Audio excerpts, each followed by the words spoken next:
Eksepsinya diterima, perlawanannya diterima. Nah, sekarang kan kalau eksepsi diterima, ya jaksa memiliki kewajiban untuk memperbaiki terkait dakwaan. Sebenarnya ini eksepsi itu diterima, itu akan sebenarnya menyulitkan pengacara untuk membela kliennya. Umumnya begitu. Tujuannya, kenapa begitu? Ya, karena terkait pra-peradilan itu ya, tentunya pra-per ini kan berkaitan dengan upaya paksa yang dianggap tidak sah secara hukum atau melanggar hukum formil kan begitu. Nah, kalau mereka melihat menemukan celah kayak kemarin kan pada faktanya kan diterima itu ya. Pra-peradilan itu kan diterima kan.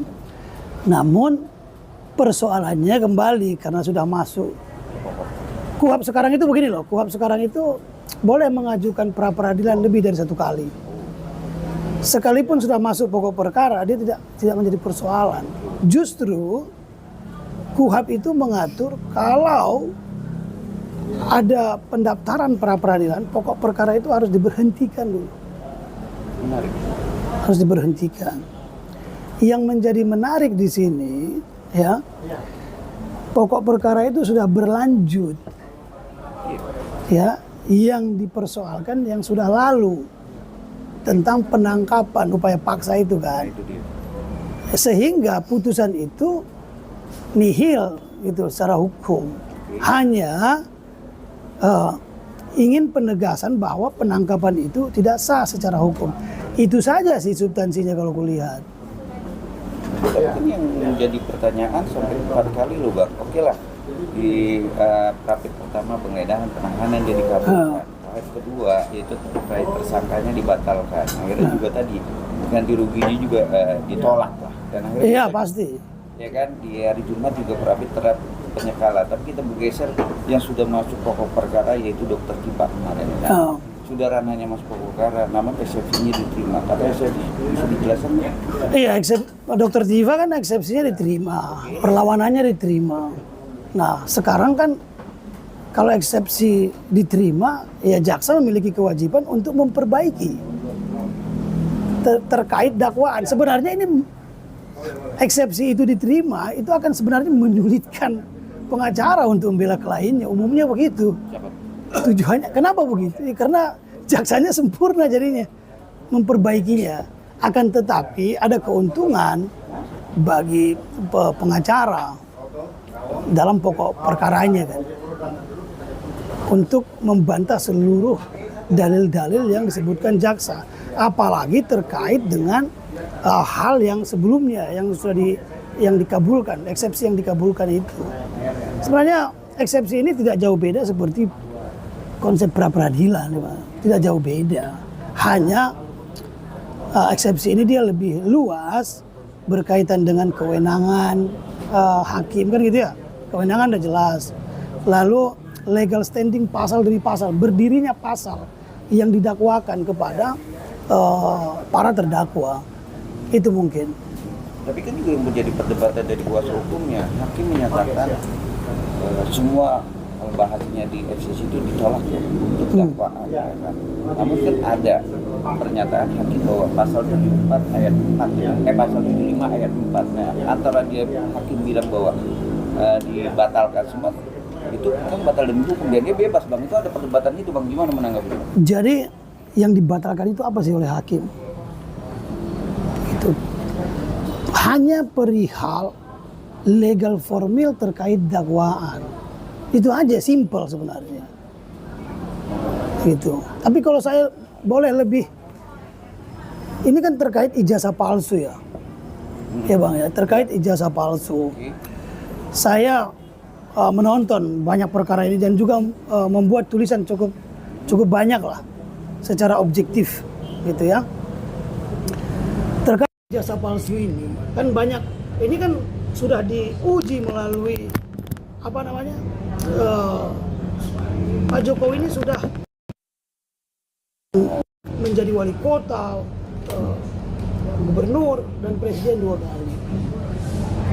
Saya ingin mengatakan begini, objektif saja. Ada asas prasangka sah dalam hukum administrasi negara. dalam bahasa Belandanya dikenal dengan vermoeden van rechtmatigheid, prasangka sah hukum. Ya, atau dalam bahasa Latinnya itu presumptio justa causa. Segala kebijakan administrasi negara wajib dianggap sah dan dianggap benar hingga dapat dibuktikan sebaliknya. Kan begitu ya?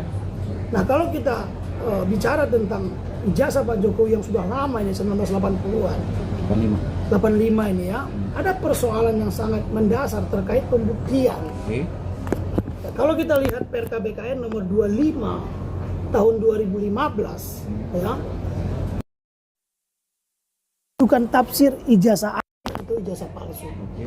Satu, di PRKBKN itu disebutkan ijazah palsu itu satu, belangkonya tidak sah, dua, belangkonya sah tapi ditandatangani oleh orang yang tidak berwenang, tiga, baik sebagian isi maupun seluruhnya tidak benar, empat,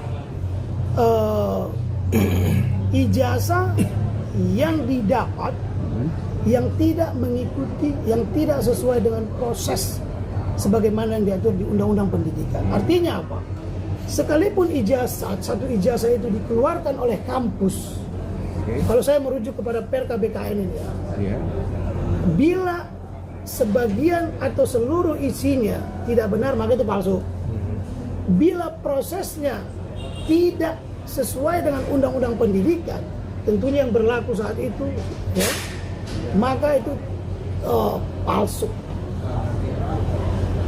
Jadi yang mau saya katakan begini, problematiknya adalah kalau kita bicara tentang saksi-saksi, contoh Pak Roy Suryo gitu ya, siapa saksinya dulu sewaktu ikut program apa namanya itu, KKN, ya kan gitu ya? Ada nggak orang-orang yang bisa mengatakan di pengadilan itu yang langsung saya memang ada saat itu dan saya tidak pernah melihat Pak Jokowi? Jangan katanya ini, kita lihat pengadilan, kita berkaca dari pengadilan Bambang Tri dan Gus Nur. Bambang Tri melakukan penelitian, investigasi lah ya bahasanya ya, karena dia wartawan gitu. Dia sampaikan, menurut si A, kata si A, kata si B, Bapak ini tidak pernah sekolah di sini. Oke? Ini masalahnya di mana? Orang yang disebutkan oleh Pak Bambang Tri itu tidak pernah dihadirkan di pengadilan. Ya. Ini kan katanya, testimonium di auditum. Ini kan kesaksian yang paling buruk tingkat 3 deh. Kan itu ya. Kata si A, kata si B, kata si C. Ini nggak berlaku soalnya pengadilan. Gitu. Karena dalam konsep bahasa Belanda itu ada namanya getuigenis, saksi, orang yang mengalami secara lahiriah dan batiniah, dia mengalami. Getuigenis bahasa Belandanya. Ada satu lagi verklaar, orang yang mendengar. Nah, verklaar ini kesaksian kedua nih. Nah, yang dibutuhkan getuigenis ini orang yang melihat, mengalami bersama-sama, dan ini akan menjadi kendala di sidang pembuktian sekalipun masuk kepada pokok perkara. Menarik Bang, itu kan perkara yang sudah ingkrah kekuatan hukum, yaitu Gus Dur dan siapa tadi? Gus Dur dan Bambang Tri. Tapi kita berbalik dengan perkara yang sudah masuk substansi pokok perkara. Kalau Abang sudah membaca saksi dalam konteks katanya kan nggak masuk ranahnya hukum. Tapi kalau di ranahnya Pak Jokowi yang melaporkan ini, yang akan indikasinya atau dugaan akan datang loh, malah dia mengatakan berani untuk datang menunjukkan SD, SMP, sampai S1, dan UGM juga sudah menyatakan. Apa Abang melihat dari posisi ini asli atau dugaan ini palsu? Ini kan masalah pencemaran nama baik, denunciation calumnies namanya. Ya, kalau saya merujuk kepada catatan dari Dr. Apinto ya, tahun 1880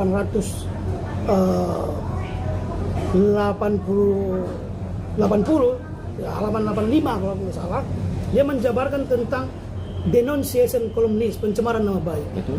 Ya, di situ harus terpenuhi 3 syarat. Yang pertama adanya beled, penghinaan. Yang kedua adanya smad. Smad itu cemoohan. Ya. yang ketiga ada laster, fitnah. Ya, memang masalah pencemaran nama baik ini umumnya berkaitan dengan bahasa dan fitnah. Iya. Nah ini kan bicara tentang fitnahnya nih. Kalau cemoohan kan sangat sulit kita membedakan mana cemoohan mana hinaan. Iya. Makanya ahli sekarang seperti Profesor Alexander Brown, dia menulis hate speech law. Ada bukunya tuh hate speech law itu. Ini kan berkaitan bahasa, subjektif sekali kita menilainya. Tapi kalau terkait fitnahnya bisa sangat clear. Nah, Pak Roy Suryo dan kawan-kawan dimulai dulu ini kan otak semuanya ini kan Bang Rismon dulunya kan. Sehingga 1 miliar dia katakan atau 1 juta segala macam itu palsu. Ya. Sebagai akademisi pun ini sangat subjektif, ya. Sangat subjektif sekali.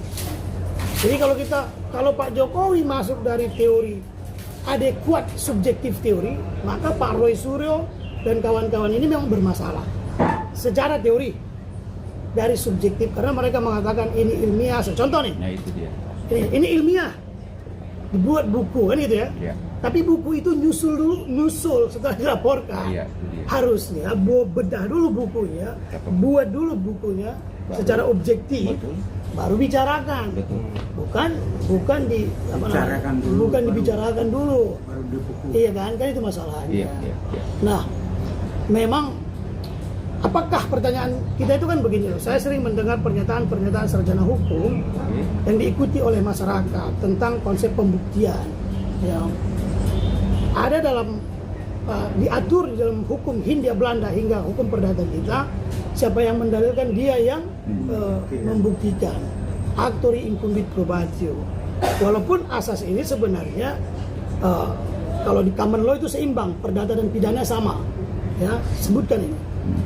Namun jangan lupa juga pasangan dari asas ini ada incumbit probatio qui dicit non qui negat sed isis tenatur probare.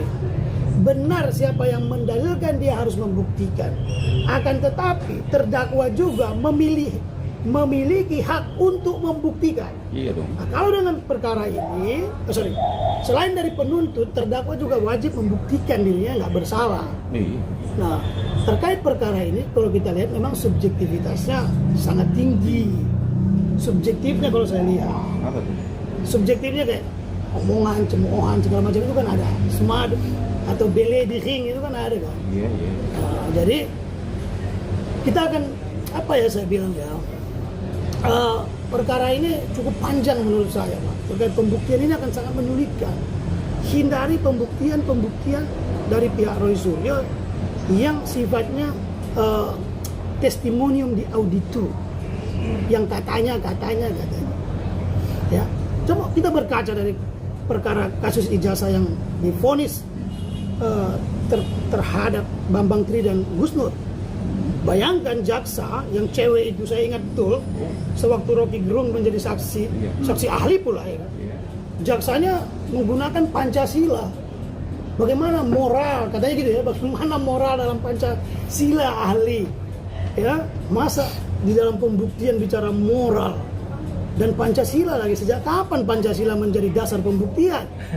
Jaksa yang cowok yang paling ujung, saya ingat benar, menggunakan pasal 28J ayat 2 Undang-Undang Dasar, pembatasan dalam negara demokrasi. Masa jaksa dalam menuntut itu secara fakta di pengadilan menggunakan Pancasila dan Undang-Undang Dasar. Nah, ini namanya nekromansi namanya, pengadilan sesat. Pada akhirnya apa yang diputus, Pak? Pada akhirnya yang diputus di sana apa? Apakah tentang ijazah palsu? No. Nggak ada. Namun perkara penghinaan agama pada akhirnya. Jadi ya kita berkaca dari itu, ya memang namanya mencari kebenaran formil atau setidaknya mendekati kebenaran formil ini kan. Ya, perkara di hakim itu kan begitu kan. Saya berpesan begini saja. Ada asas paling fundamental dalam hukum pembuktian pidana yang sangat dikenal, in criminalibus probationes deben. Ada saya dengar beberapa ahli mengatakan beden. Tidak ada kata Latin beden, tidak ada frasa beden dalam bahasa Latin. Yang ada deben, debere asal katanya, harus. in criminalibus probantiones deben esse luca clariores. Dalam pembuktian pidana, bukti harus lebih terang daripada cahaya. Pertanyaan kita, bagaimana bukti itu lebih terang? Kata kuncinya ada pada probantiones. Probantiones itu lahir dari dua akar kata dalam bahasa Latin.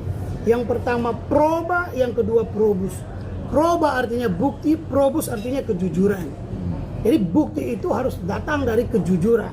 Simple, singkat, pendek, bahkan omongan. Kalau kata ada satu ahli hukum Latin dulu namanya Micelius tahun 1674 mengatakan bukti itu harus lebih terang dari kejujuran moral.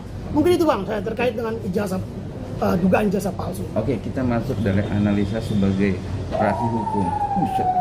Sebagai praktisi hukum melihat perkara yang sudah masuk ranahnya. Sini Bang. Ini. Iya, nanti kapan kita wawancara sama saya telepon kemarin dia nggak tahu. Siapa Bang? Lanjut. Oke, lanjut.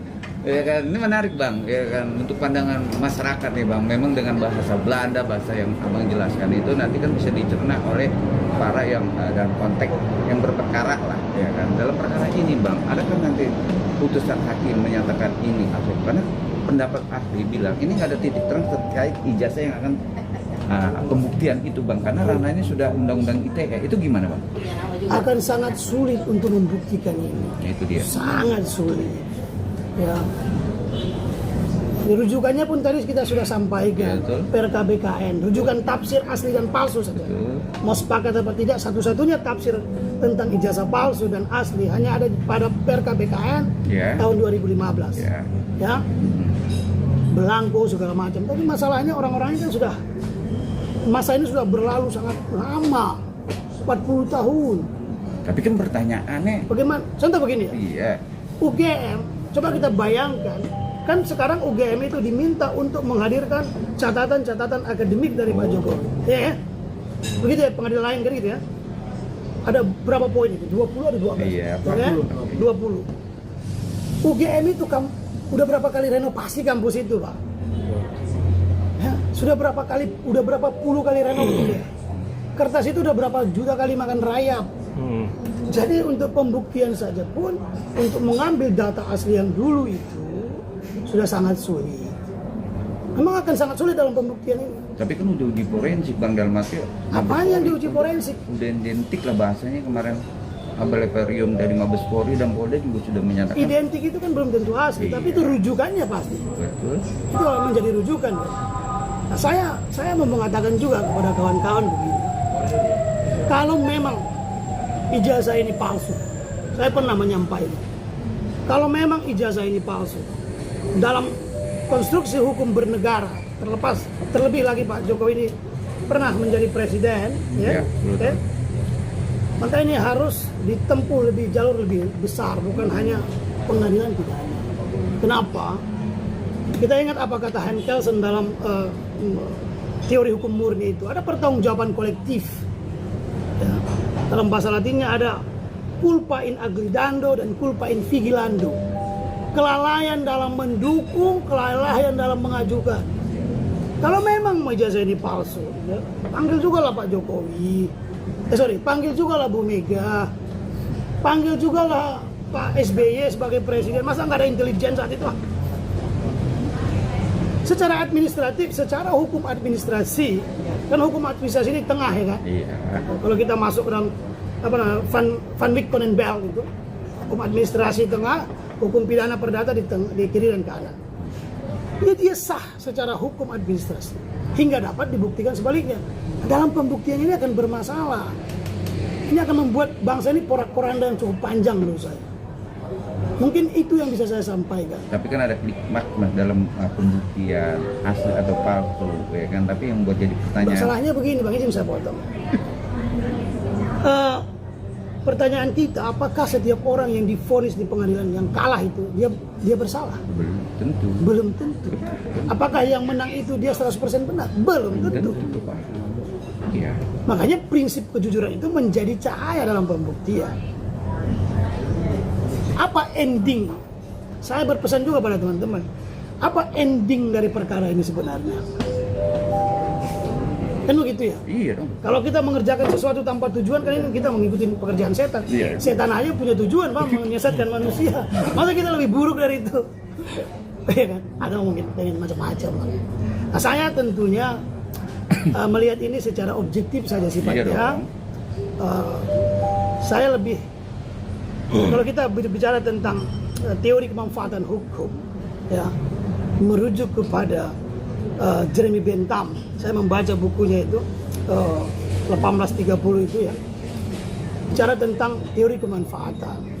Maka dalam Islam, dalam agama manapun diajarkan tentang kemanfaatan yang lebih besar itu harus dipilih, ya, bukan mengesampingkan oh ini jahat, ini pemalsuan, bukan. Iya. Kalau ini pemalsuan, siapa yang buat? Itu penting. Iya kan? Di mana dibuatnya? Betul. Tidak mungkin Pak Jokowi tunggal. Iya. Iya kan? Masih ada yang bantu. Itu. Ini apa namanya? Dalaming, penyertaan. Masa cuma Pak Jokowi aja? Nah, masalahnya ini Pak Jokowi ini kan melaporkan tentang pencemaran nama baik. Ya, pencemaran nama baik kan? Iya. Bukan terkait ijazah palsu. Wow, menarik. Yang harus dibuktikan itu ya di mana letak pencemarannya? Kamu memfitnah saya. Iya, iya, iya. Ijazah saya asli. Kan begitu. Nah, yang menjadi persoalan nanti, tanda tangan negara, stempel negara itu kan wajib dianggap sah oleh hakim. Iya dong. Wajib sah dianggap benar. Iya. Ya. Kita tidak mencari pembuktian forensik yang begitu mendalam seperti apa pembunuhan segala macam. Oke, untuk tutup closing Bang. Jadi Abang melihat dari substansi yang sekarang sudah proses pokok perkara, ya kan, dengan mengajukan si Dokter Tifa Prasid dan Roy Suryo, apakah ini ada banyak sih pernyataan sudah meyakini bahwa ijazahnya Pak Jokowi dugaan asli lah kita bahasanya, dan makanya akhirnya dia mengajukan Prasid untuk mengundur. Oh ini itu Bang. Secara hukum administrasi, ijazah Pak Jokowi sah dan asli dan wajib dianggap benar. Hingga dapat buktikan aja sebaliknya, kan kata perintah hukum begitu. Iya. Tapi membuktikan itu juga kurangilah cemoohan yang membuat provokatif sifatnya kepada masyarakat, ya kan? Karena masyarakat kita ini Pak, ya itu anak saya itu korban dari buruknya narasi publik. Makanya saya setiap bicara itu selalu ingin ilmiah agar tidak menyesatkan orang. Perkara politik. Kebetulan anak saya itu matanya sipit, ya kan? Jadi dia itu kemana-mana itu salah, jadi sampai berhenti dari sekolah, berhenti dari macam-macam. Jadi kenapa saya berpesan untuk objektif? Ya. Ini kan negara demokrasi ini seperti kotak rokok, Pak. Iklan kotak rokok, Bang. Oke. Ada bolong paru-paru segala macam. Tapi tetap diwajibkan. Ya kan? Nah kalau kita menghembuskan, makanya ditulis dilarang ibu hamil bla bla bla untuk bisa merokok, bisa menggugurkan janin. Iya. Kalau kita menghembuskan di dalam negara demokratis ini, kita menghembuskan ucapan yang sifatnya buruk, subjektif, ya, maka bisa menggugurkan janin bangsa, generasi kita, bisa membuat pecah belah yang banyak, membuat saling menghidupkan kebencian, dan ini tidak akan baik bagi di masa depan. Langkah seorang dokter Tifa yang sudah masuk ke yang berkas atau dakwaan yang baru sudah disidangkan dan ditunda di hari Kamis, akhirnya dia mengajukan pokok Prasid dan Roy Suryo. Poin itu Bang yang bisa Abang soroti. PK ini cuma hanya mengundur-undur diri, apa gimana Bang? Iya. Kalau saya ditanya apa kira-kira langkah Dokter Tifa, itu memang pertanyaan kamu bukan itu. Bagaimana langkah dia itu kan begitu tepat apa tidak kan itu kan. Abang kan mau menggiring saya juga. Bukan mensoroti Bang. Bang, giring kan media. Kalau ditanya langkah, kira-kira kalau saya ditanya apa langkah, saya sarankan begini. Silakan duduk diam berkontemplasi dengan baik, dengan tenang. Bicara tentang kemanfaatan lebih besar. Ya. Kadang-kadang kita tak salah untuk menutup sesuatu dan menyelesaikan, karena masalah itu akan pernah selesai dalam pengadilan. Yang kedua, terkait langkah dia untuk mengulur, ya iya pasti.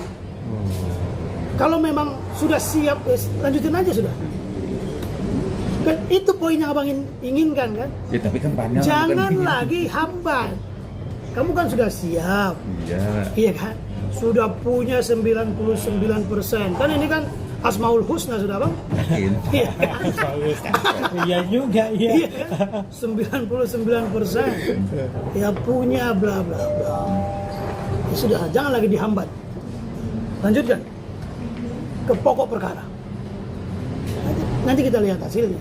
Tapi kan terakhir dia bilang mau hijrah. Hijrah itu kan sudah selesai lah. Tapi kalau Rosario kan tetap mengajukan perapit keempat. Mau ya. hijrah. Dia udah Hijrah dari Lebak Bulus ke Solo. Iya. Minta maaf saja. Udah selesai, Pak. Ya, concilio et deliberatione omnia facienda sunt. Semua harus dimusyawarahkan dan diungkapkan. Bukan untuk hal-hal jahat. Betul. Oke? Tidak ada yang bisa mengatakan ijazah Pak Jokowi itu palsu hingga detik ini. Ya, tidak ada, Pak. Tapi ini bicara kemanfaatan yang lebih luas. Ya. Ketika asas Latin ini dibawa ke Indonesia, ya, bertambah bahkan dua kata, Pak. Hikmah dan bijaksana. Ya, asas musyawarah mufakat ini. Coba berkumpul lagi. Ya, ini sudah 10 tahun lebih berlalu. Mungkin gak ada. Dugaan-dugaan ini. Masyarakat ini sudah capek. Iya. Ya, ada hal yang harus kita ke depan. Kalau memang ini begini, aku ingat jadi satu pernyataan salah satu ahli hukum dari Latin itu. Sebelum actori incumbit probatio itu ada asas di atasnya. Homo non elevabus, lux non est substantia. Homo non elevabus, manusia bukanlah gajah, bukan hewan. Badannya besar tak punya pikiran. Kan begitu? Lux non est substantia. Kecerdasan intelektual bukan lagi substansi. Ketika dua orang bersengketa, ya, dua pihak bersengketa dalam hal seperti ini kecerdasannya sudah hilang, berkurang. Lux non est substantia, lebih kepada kecenderungan emosional, subjektivitas. Ya, Pak Jokowi pun, kamu menghina saya sebab aja, dan pendukungnya pun begitu. Iya. Terlepas dari deponeren, ya, atau deponering pasal 30 Undang-Undang Kejaksaan itu, jaksa berhak untuk memberhentikan atau melanjutkan satu perkara yang berkaitan dengan kepentingan publik. Pendukung Pak Jokowi ini pun banyak, pasti ada benturan kepentingan publik nanti. Begitu saya. Bukan kebentur dengan kebutuhan politik. Saya tidak mau masuk dalam politik ketika bicara hukum. Saya bicara tentang berbangsa. Politik itu kan seharusnya dia harus membawa sesuatu yang lebih baik, seni menuju lebih baik, kehidupan lebih baik, kecerdasan lebih baik, ketenangan lebih baik. Isi kepala ini keras sifatnya. Kalau kita hanya mengandalkan isi kepala tentang hukum di pengadilan ini, maka keras-kerasan saja. Dunia ini rusak karena pikiran manusia. Maka ilmu pengetahuan, tujuan ilmu pengetahuan itu kan 3 saja. Menciptakan manusia mandiri, cerdas, bertakwa, jujur. Hikmahnya ada situ. Sedikit ketenangan lah. Menurut saya begitu. Bicara tentang kemanfaatan lebih besar. Terima kasih, Bang. Ya, Bang, satu aja Bang terakhir. Silakan. Rosario melakukan rapid udah berkali-kali nih Bang. Dan terakhir nanti hari Jumat adalah yang keempat gitu Bang. Iya. Nah, tadi Rosario mengatakan ini jadi tren sendiri nih Bang di dunia hukum baru Bang, karena di Indonesia pun baru yang pertama kali Betul. rapid yang Saya pra-peradilan itu 2 Bang. kali kemarin dan 2-nya tolak. Ini gimana Bang? Jadi harus ada perubahan nggak sih Bang supaya ini harusnya kan bisa digabungkan rapid gitu Nah, loh, tapi Bang. kan begini, Pak Roy Suryo itu melakukan pra-peradilan mencicil kan. Nah itu dia. Satu terkait penangkapan, besok terkait besok terkait ini, kan hanya satu yang diterima. Ya, dan semua udah masuk pokok perkara. Saya rasa yang ini kalau memang ingin pembuktian ya silakan lanjut seperti yang tadi. Ya. Jangan hambat lagi dengan upaya hukum lain. Namun apabila ingin berhenti perkara ini, duduk bareng, selesaikan dengan baik.